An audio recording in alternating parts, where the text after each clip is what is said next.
Hi, and welcome to the Wednesday edition of A Proud Malcontent. Forgive me if I'm a little flustered here. I'm Pete Bell. I am a proud malcontent. I'm a wee bit flustered because with about 90 seconds to go before we went live, the camera shot disappeared.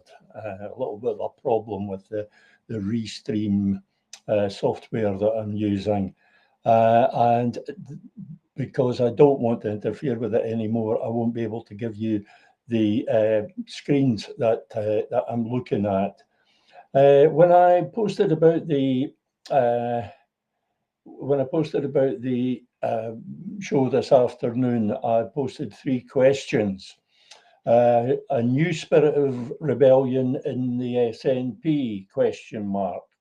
Well, yeah, and if I'm seem a little bit less malcontented than usual today, it's because, well, yes, there are signs of a growing rebellion in the SNP, among the SNP membership, and it's coming from different directions. Unfortunately, the National seems to be totally unaware of the Newington resolution, which, as many of you will already know, is surely the most important and promising resolution to be submitted for the SNP's October conference. But the National, it just seems to be blanking it completely. Over the last few days, there's been maybe half a dozen articles about resolutions being submitted to the conference, and they have focused entirely on John Swinney's resolution, the leadership resolution, and the one that I was calling. I had previously been calling the McCormick resolution because Graham McCormick seems to be the spokesperson for the people behind it. I believe it's more correctly referred to as the Tweed Bank resolution, another SNP branch. And there are supposedly 43 at the last count, 43 branches supporting that resolution. That's quite a lot. That's fairly weighty. So there's pressure coming from these directions from the membership with two resolutions. I'll just remind you at the National, there's two, yeah. And there may be more. There may be more, which isn't necessarily good news because it's not necessarily a case of the more the better. You're better with one strong resolution that is very heavily backed by the branches than numerous resolutions that may be similar but are just slightly different. Because what happens then is that the committee, the conference committee, will try and merge them all together into a composite resolution. And uh, a lot of stuff can get lost in that process. And it tends to be, coincidentally, I'm sure, coincidentally, it tends to be the stuff that the leadership would most like to get lost. I shall say no more than that. I'm not casting aspersions at all on the work of the conference committee. Perish that thought. So there's a lot of pressure on John Swinney at the moment, and it's also coming from outside the party with people like Robin McAlpine today in the National, who simply says that John Swinney's indie plan will not work. It is not designed to work. And that is perfectly correct to that. It isn't designed to work. It can't be designed to work because it very obviously won't. It simply cannot work. it's all about the Section 30 process. It puts Westminster right in the centre of the issue, and it puts Westminster in the driving seat. It gifts Westminster a veto that they're simply not entitled to. Nobody's entitled to veto the will of Scotland's people. So Robin McAlpine's article is very good, but there was a few things in it that I had to disagree with. And that was mainly his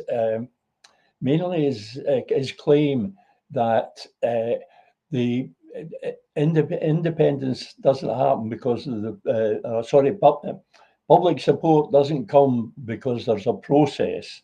The process comes because of the public support. I tend to disagree with that somewhat, because I think people need to know. This is the subject of today's blog article, by the way. People need to have confidence that something actually can happen before they come to support it. There are some people, obviously, who are lifelong independent supporters, or very, very committed independent supporters, who don't really care about process so long as it happens, and they will support the idea of independence regardless.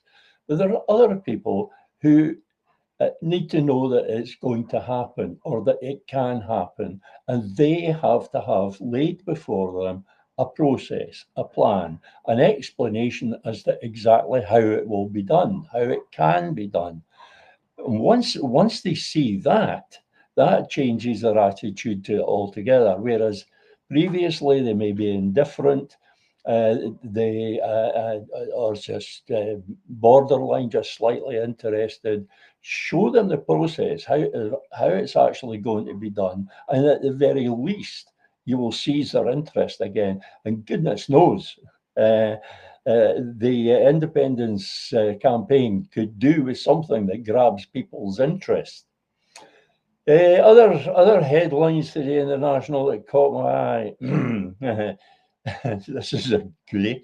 Ian Blackford to give shock return in Kate Forbes' seat careful consideration. Kate Forbes, of course, a Deputy Prime Minister who's standing down. She will not be standing for re-election next year. So Ian Blackford is giving careful consideration to making a return, what the National calls a shock return. A shock can mean a lot of different things. And he's going to give this serious consideration, careful consideration, I should say. And he says he's been invited by a number of people, asked by another number of people if he will stand. And I think the careful consideration should have been among those people who have asked him to stand, because I don't see Ian Blackford lighting any fireworks in the chamber at Holyrood, and I don't see him igniting the independence campaign in any way at all. He was a big disappointment as an MP, and I think he'll be a big disappointment as an MSP as well. It sounds like something that's a cliche almost, but new blood, the SNP could do with some new blood. It could certainly do with a heavy injection of seriously committed independence supporters who put the independence cause first.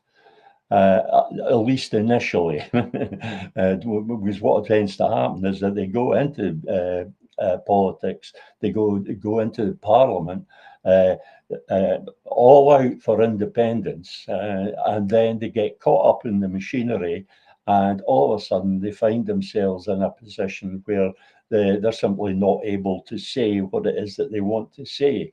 That happens rather too much. I've another headline here, and it's I've spoken about the Robin McAlpine one, which is very good. That's Robin McAlpine letting rip, and he's really laying into John Swinney, and deservedly so. John Swinney needs a bit of laying into. He's he's not doing well at all, and he looks as if he's struggling. We'll come to that in a moment.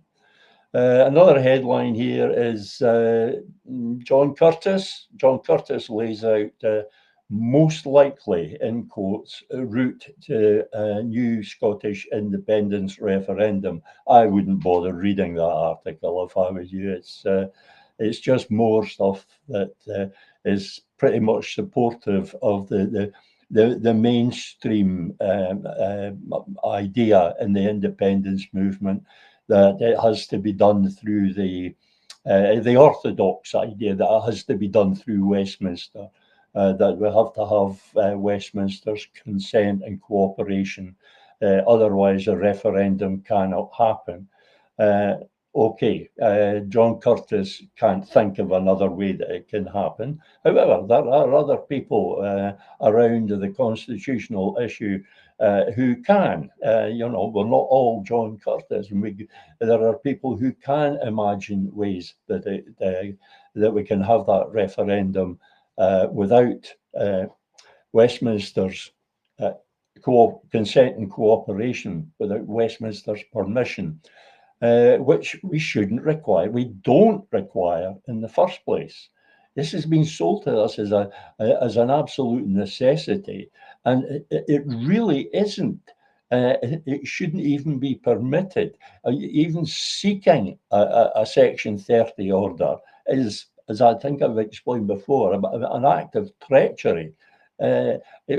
Scotland was an independent country, and the First Minister of Scotland, or the Prime Minister, I would rather keep the title First Minister, but the First Minister of Scotland was to stand up and deny the sovereignty of the Scottish people. If he was to stand up and say that, we would like to introduce this policy, say a universal basic income. There's a nice one.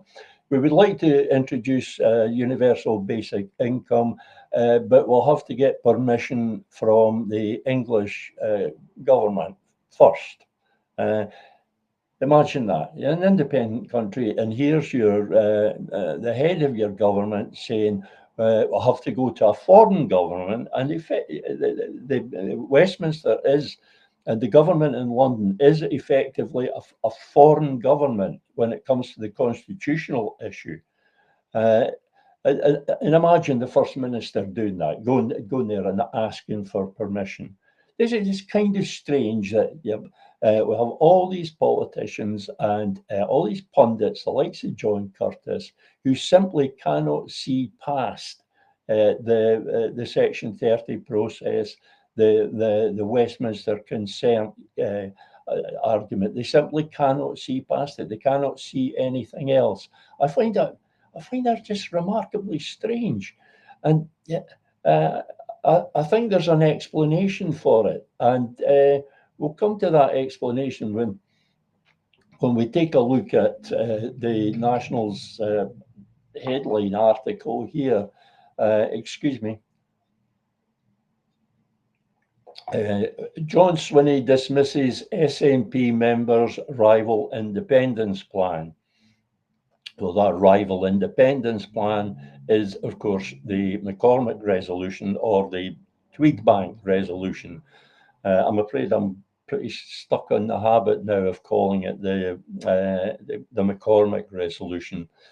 However, you'll know what I'm talking about, and especially if you're a reader of the National, because you won't know about anything else. You certainly won't know about the Newington resolution, which is the one that you should know about, because the National is not reporting it at all. Not reporting it at all. So I was going through the John Swinney's the article about John Swinney. It's an interview, actually. This was an interview at an unspun event held by the Herald. I think we've had other material from that interview, and it's not doing the First Minister any favours at all. He was talking to good old Brian Taylor, Brian Taylor, on stage at Summerhall. Swinney was asked if he had any truck with the rival proposal. That's the Tweed Bank proposal. I think we can be absolutely certain that you'd have no trunk with the Newington resolution. It's a bit bold and adventurous for Swinney's blood. And anyway, asked if he had any truck by Brian Taylor, if he had any truck with the McCormick resolution and the plan that it outlines, which, just to remind you, is basically to make the list vote, the regional vote, a plebiscite, a referendum on independence. And the majority of the votes in the list's ballot, and that's a mandate for independence. No, not quite. It's a mandate for negotiations with Westminster around independence. So, yeah, it really isn't that much better than what Swinney's offering. Back to the article.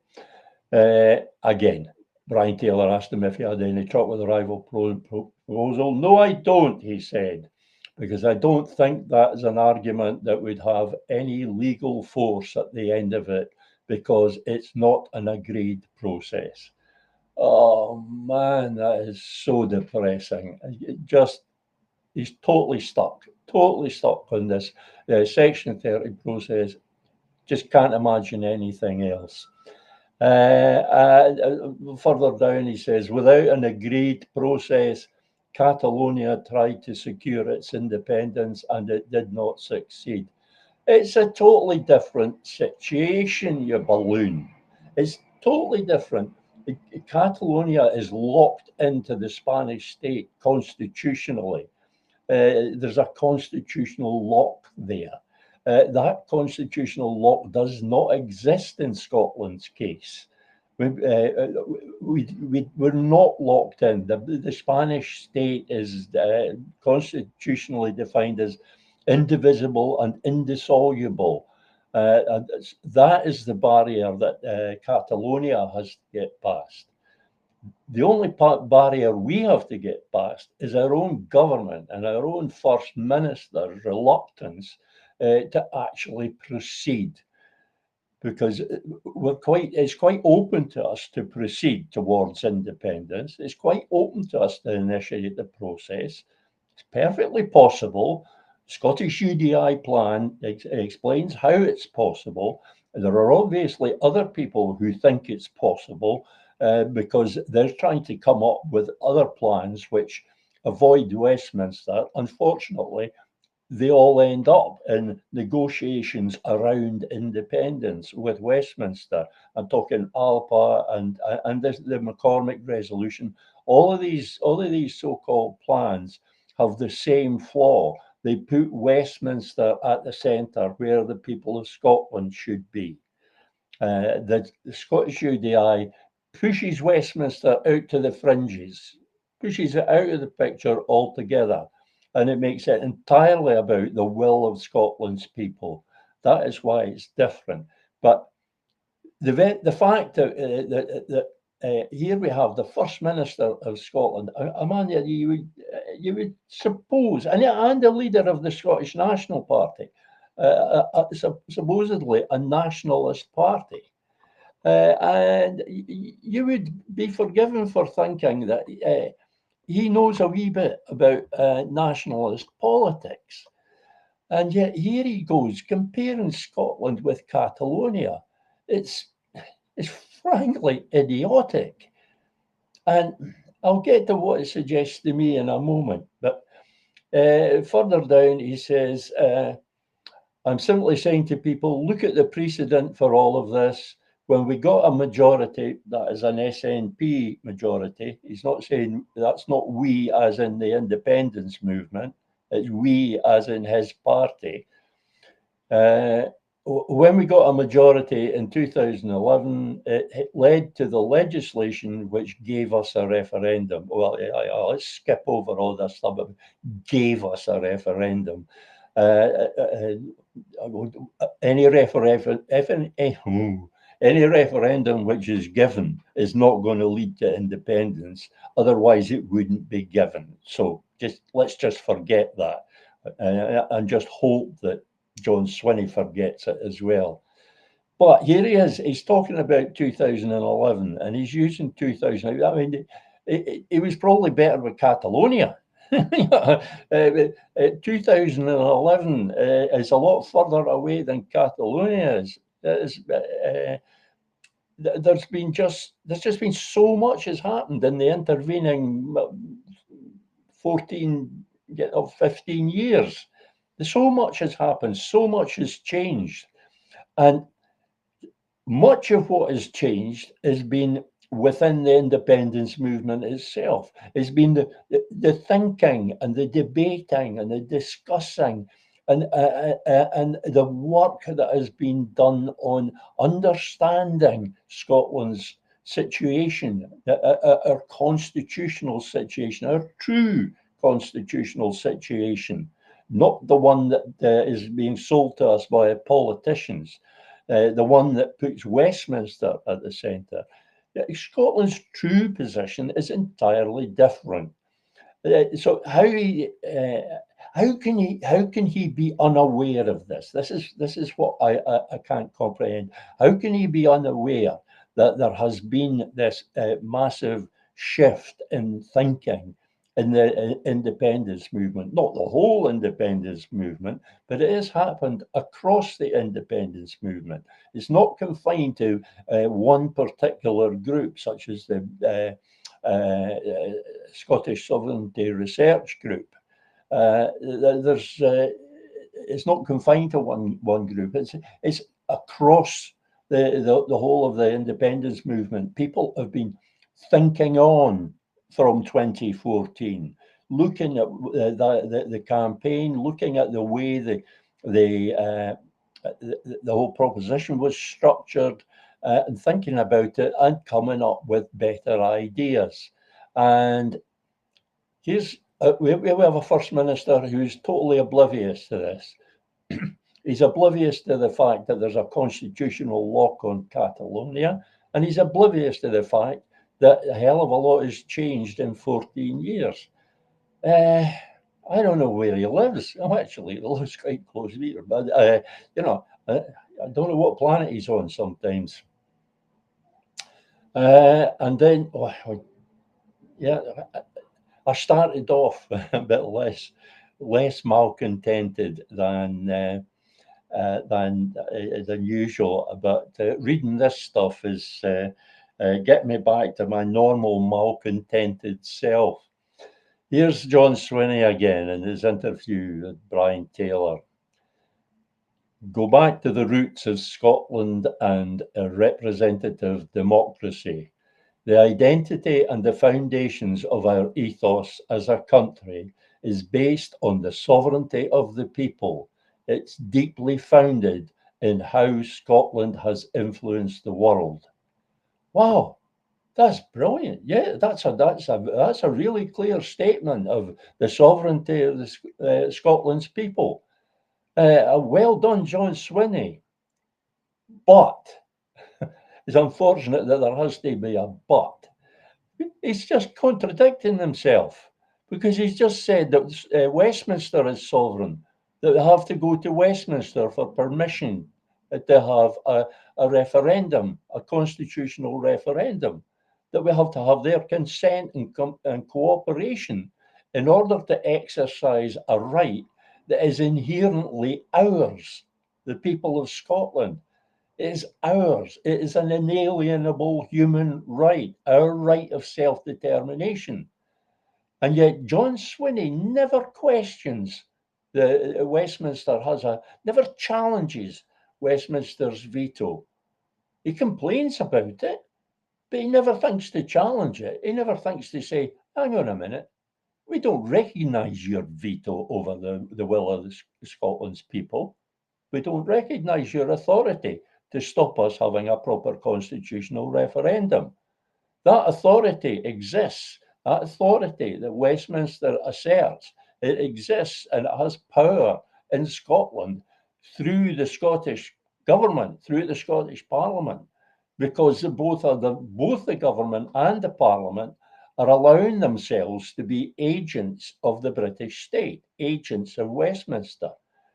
They only need to say no. They only need to say no more. We're not going to work for you anymore. We're going to work for the people who elected us. They only need to say that, and that's Westminster's authority broken.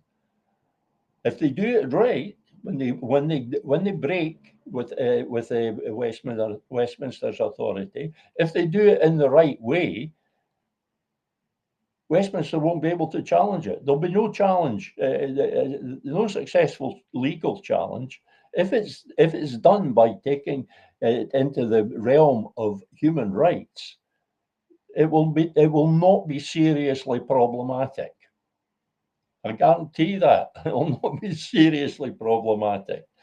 So here's a man, there's either hypocrisy or stupidity involved here. How can he sit and in one breath say that we need the permission from Westminster, and then in the next breath make this very worthy statement about sovereignty? This is politicians speak at its worst. Just saying what's expedient at the time, regardless of whether it all joins together or not. You just the soundbite in the moment. What he said about Westminster and the legality of that's what he's saying to reassure worriers about legality. Then later on, he's talking about the sovereignty of the Scottish people, so as to reassure people like me that he's right on board with that sovereignty. Well, he isn't, because you're either completely on board with sovereignty or you're not. It's sovereignty is indivisible, kind of like the Spanish state. It can't be shared. It can be pooled. That's the basis of democracy. We all pool our individual sovereignty, but it cannot be shared. It cannot be divided, and it cannot be transferred. So if he makes that statement about the sovereignty of Scotland's people, he's given nonsense. Given nonsense to the statement that he made earlier about needing Westminster's permission. The two things simply don't go together. They totally contradict one another. And that's in the space of what was probably no more than a few minutes of an interview. A massive contradiction. Finally, the SNP leader further said there would be no mucking about and that voters would be in no doubt that a vote for his party in 2026 would be a vote for Scotland to be an independent country. Well, I was a member of the Scottish National Party for 60 years, and I've been involved in the independence movement for even longer than that. Much longer than that, actually, if I count the years after I left the SNP.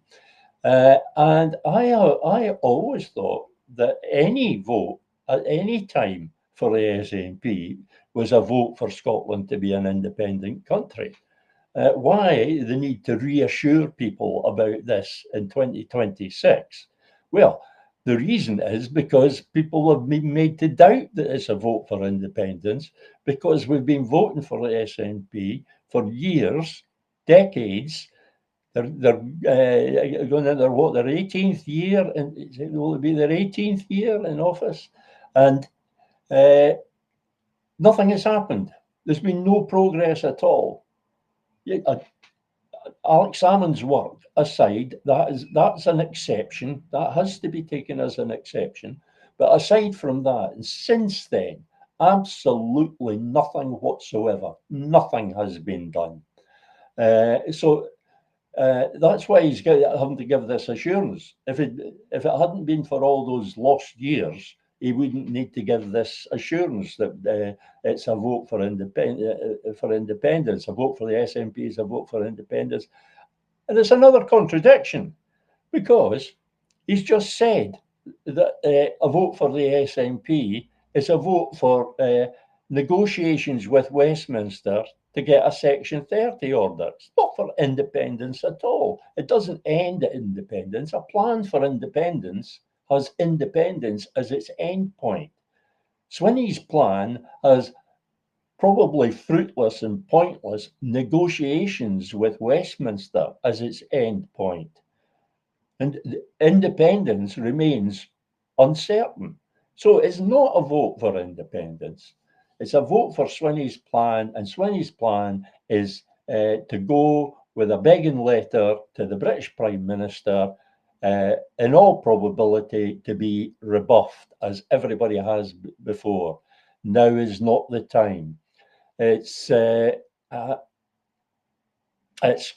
of sickening. It's kind of sickening. I'll move on from the new spirit of rebellion in the SNP, and to talk briefly about the another aspect of John Swinney's what he likes us to think of as his strategy for independence, and that is the convention. He said that there was to be a convention. I think he said it was to be immediate, but that was some time ago. So it's not been immediate. And nothing else is known about it at all. Kenny McCaskill, the leader of Alba Party, he made this point that nothing else has been clarified. Now, you remember I said just a moment ago about how people doubted that a vote for the SNP was a vote for independence, and they suspected that it wasn't.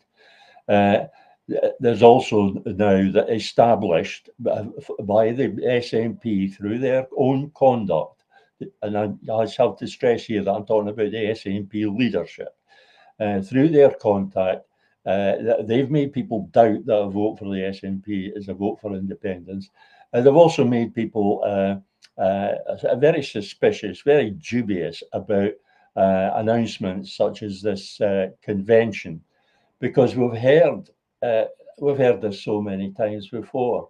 There's going to be this initiative, or there's going to be that initiative, and there's this great fanfare when this initiative is announced. Citizens' assemblies, anybody? Yeah? Whatever became of that? I know there was some meetings. I actually went to two, I think, and there were the meetings themselves were great, and the people at the meetings were great. But all that stuff got fed back to the SNP leadership, and then nothing happened. Nothing happened. So people suspect this. They hear about this convention, and again they tend to think that it's just the SNP, another one of these initiatives. They're a bit shy about asking for money these days for reasons that, for legal reasons, that probably can't go into. But they still come up with these initiatives from time to time. The rebuttal unit. There's another one. Yeah. I think I saw one rebuttal from the SNP. So this convention, well, what about it? What is it going to be? What's going to be its remit? Who's going to be invited? Is it going to be inclusive? The other thing that the people tend to suspect, when I say people, I mean me, but I'm not alone. I know I'm not alone because I'm in touch with a lot of people. I talk to a lot of people, in communication with a lot of people, and they say exactly the same. The thing with these initiatives is either they evaporate after the big announcement and the press headlines and the sound bites and all the publicity and the things are stirred up. I mean, they then just evaporate. Probably because somebody's looked at it afterwards and said, it's maybe not such a good idea, not if you want to keep control. Setting up any body outside the SNP suggests a lack of control, suggests that might be something that the party leadership can't control. And the control freaks, we all know that. All politicians, all governments are control freaks to a certain extent. But I think the SNP win prizes for theirs. So this convention, will it be truly inclusive? I mean, will there be people invited to join in this convention who depart significantly from the orthodox? People like myself, not necessarily me. I'm not sure I would want to take part in that. I'm not sure my temper would stay reined for very long. But people like me, people, free thinkers, people who are not locked into the old orthodoxy, the Sturgeon doctrine, people who have been part of that movement-wide rethink, what Alf Baird called the intellectual wing of the SNP. Which needn't be that great a compliment when you look at the other wing. But the people who actually think for themselves and think beyond the orthodoxy, break through the barrier of that orthodoxy and all the forces that are arranged to keep you within that orthodoxy. So will any rebellious voices, dissenting voices be heard at this convention? And what will be its remit? What will be its powers? If it is to be convened by the Scottish Parliament, that's one thing. It will take on the democratic legitimacy that the Scottish Parliament can afford, having been elected by the people of Scotland, the sovereign people of Scotland. If it's a separate thing, if it's not established by the Scottish Parliament, then it's difficult to see what it can do. There's been suggestions that it might organise, it might be used as a base from which to organise a campaign of civil disobedience or a direct action of some kind. But I don't know about you, but to me, that doesn't sound like something that the SNP would be wanting anything to do with. So I'm a bit doubtful about that as well.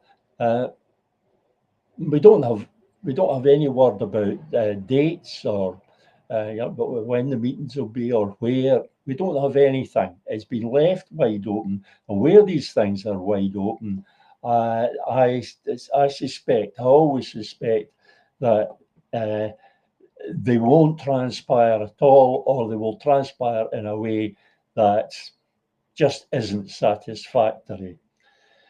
And that brings me on to a final. I haven't got chat switched on here, and somebody's been in touch. Oh, I have a very attractive young lady on Facebook saying hi to me. Hi, very attractive young lady, who's probably a fat, greasy Bulgarian lorry driver, but hi anyway, where was I? Oh yes, another point. If you have any questions or any comments, by all means, I will see them on the screen here.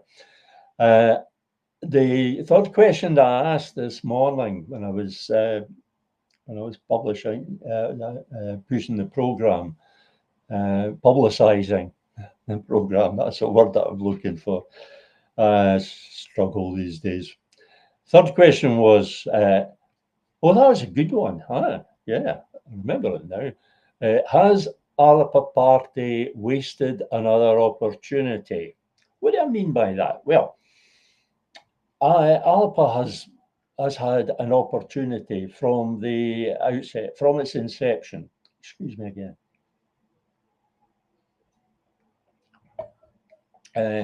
Fringe parties have an advantage.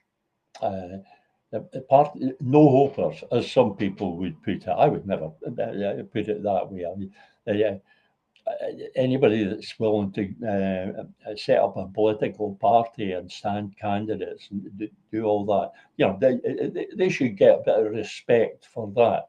Should never refer to them as being insignificant. But they are fringe parties that they're on the fringes of electoral politics. They may still be very important in the political context for some contribution that they make. But this is where Alba Party missed out, and they've done this from the outset. They wanted to sell themselves, portray themselves as the pro-independence alternative to the SNP. But that was their sole selling point. The sole selling point was, we are not the SNP. So initially, they rode the wave of discontent with the SNP, which at that time, we're talking 2020, or early 21, that wave of discontent with the or malcontent with the SNP was very powerful, very strong, and they rode that wave basically on the basis of, we are not the SNP, and it's all, you know, SNP bad, therefore Alba good. And they missed an opportunity because being a fringe party, the advantage that fringe parties have, and you'll often see this with opposition parties or smaller parties, the advantage that they have is that they get to say things that mainstream parties which actually might form a government, might actually be given a mandate to realise their manifesto pledges or the things that they've promised. Those parties, those mainstream parties, have to be careful about what they promise. Keir Starmer accepted, of course, and more and more politicians accepted, but overall, generally speaking, the mainstream parties have to be careful what they say, whereas the fringe parties, by contrast, can promise the world. Yeah, so long as it doesn't get too ridiculous, they've got to maintain a bit of credibility. But Alba never seized on that opportunity to make themselves truly distinctive from the SNP by adopting a markedly different approach to the constitutional issue. And they have a different approach on other topics, other issues, policy issues. Let's leave them aside. Let's focus on the constitutional issue. That was supposed to be the main plank of the difference, that we are not the SNP. Look at our strategy for independence. Well, for a long time, we didn't even know what that strategy was, and asking questions about it would just get you labelled an SNP loyalist. If you asked any questions about Alba in those early days, and it's actually not so different now, but all you would get was a long tirade about how bad the SNP is. You ask questions specifically about Alba, and Alba wouldn't even be mentioned in the reply. None of Alba's policies or positions would even be mentioned. It would be all about the SNP. I get the same thing now when I ask questions about Liberate Scotland. I get replies that are like 99% we hate the SNP, or 99% old news about how the SNP has failed. Yeah, I know all that already. Don't tell me that. Tell me what your plan is. Oh, but the SNP, no, the SNP. And when you're talking to Liberate Scotland, it tends to be about Alba Party as well. Alba missed that opportunity to be different, to seize on something like the Manifesto for Independence. That opportunity came round again. It has come round again. They had this opportunity before the 2021 election. Alba was virtually a tabula rasa. It was virtually a blank sheet. You could write anything on it. So they could have written a brand new, reframed approach to the constitutional issue. They didn't. They brought all their baggage over from the SNP. Most of them were ex-SNP. They brought all their baggage over, and they put Westminster front and centre. They deny it, but read their strategy document online, and you'll find it's just as much about negotiating with Westminster as the SNP. There really is not that much difference between them. Neither one actually mentions Section 30 anymore. They don't actually use that word. It'd be interesting to find the last time any SNP or Alba Party spokesperson actually used the term Section 30. Because I certainly noticed that a while back, I think before the 2021 election, where it suddenly disappeared. You didn't see it in any articles, you didn't see it in any blogs, you didn't see it in any speeches from SNP politicians. And then Alba came on, and Alba was the same. Don't talk about Section 30. Use a form of words that escapes it. What's his name? Yousaf. Hamza Yousaf. His one was a favourite of mine. It was, and I paraphrase slightly here, perhaps. It was ask Westminster to give democratic legitimacy to a vote that is supposedly a vote by the Scottish people for independence. Like a vote by the Scottish people doesn't have democratic legitimacy. It has to get that from Westminster. Go away, Hamza. That is just nonsense. And that is all to avoid saying Section 30, because they know that Section 30 has become a bit toxic. And Alba's wasted this opportunity. I kind of like the SNP in that regard. You know, we all know the opportunities that the SNP has squandered over the last 10 or 11 years since 2014. And Alba seems to be doing the same thing, squandering this opportunity. My view is, this is a reasonably informed view.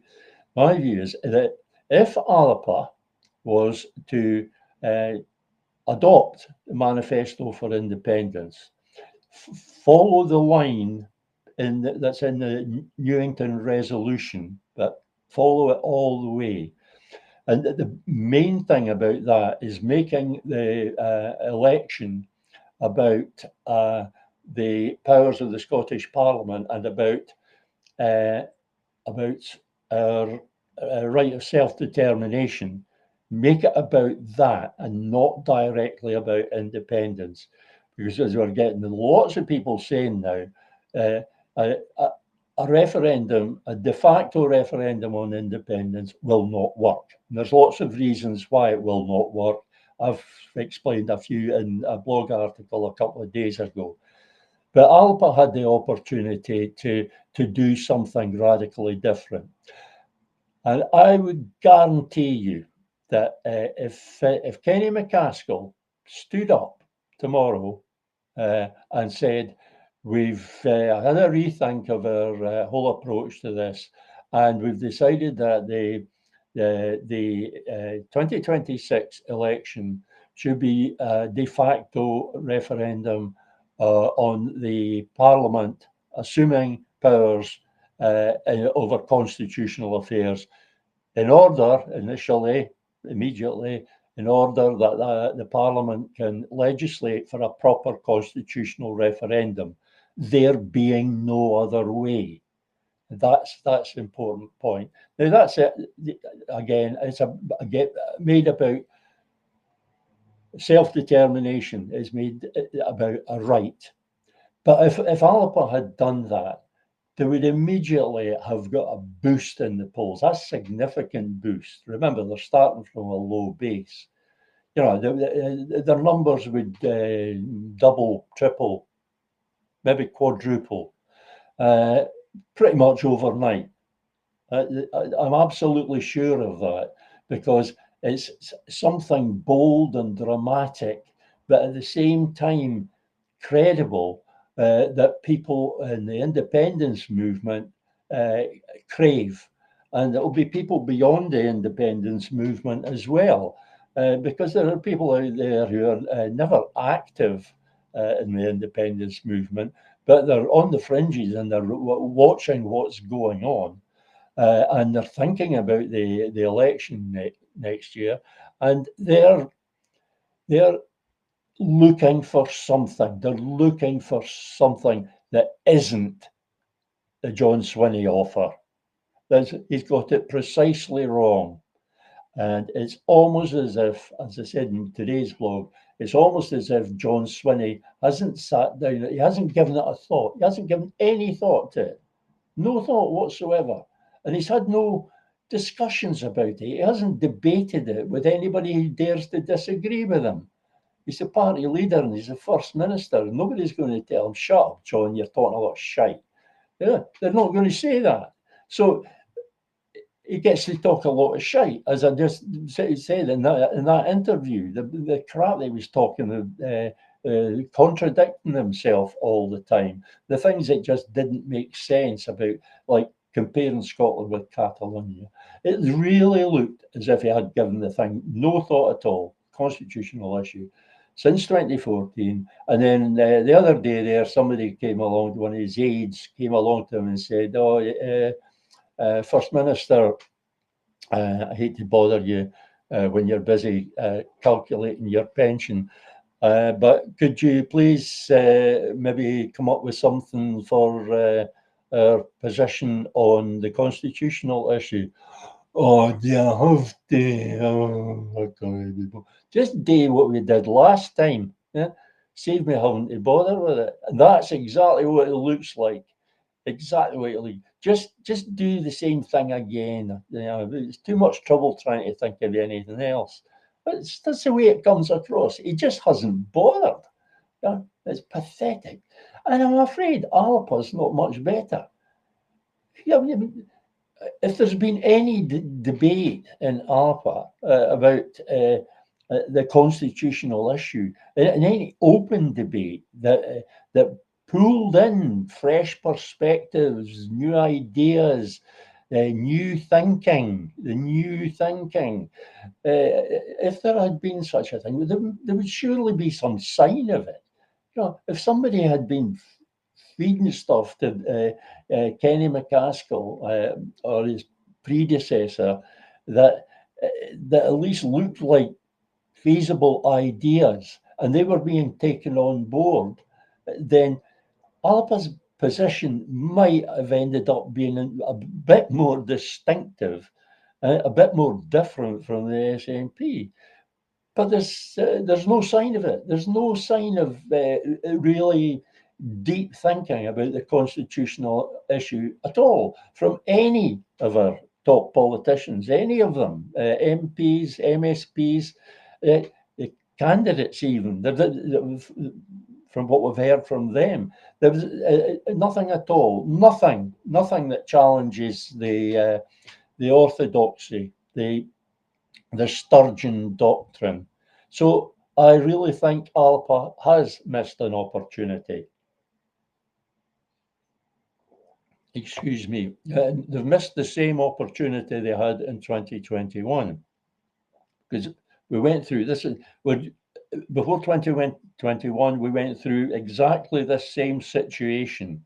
The only thing that's different now is the actual signs of an internal revolt within the SNP. Small signs, let it be said, but the signs are there and definitely growing. You know, I have to be careful what I say here, because I'm aware of things that I've been told in confidence, things that are going on behind the scenes. And there's a lot going on behind the scenes. That's the most I can say. And none of that was happening in this stage before the 2021 election. We all hoped for a rebellion by the SNP membership. We all looked forward to every SNP conference in the hope that this would be the occasion when there wasn't the automatic standing ovation, but actually some questioning of the orthodoxy being thrown at the crowd from the stage. And we were always disappointed.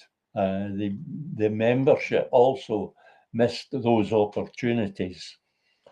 So it's a long tail of missed opportunities. And is it going to be the same story in 2026? Again, this is what a lot of commentators are saying. The way things are headed with the SNP and with Alba, the way things are looking with their positions and their policies, what we're going to end up with after the 2026 election is hopefully still a nominally pro-independence majority, anything rather than let the British parties take power. So hopefully we'll keep that majority. But other than that, nothing will change. It'll just be another 5 years.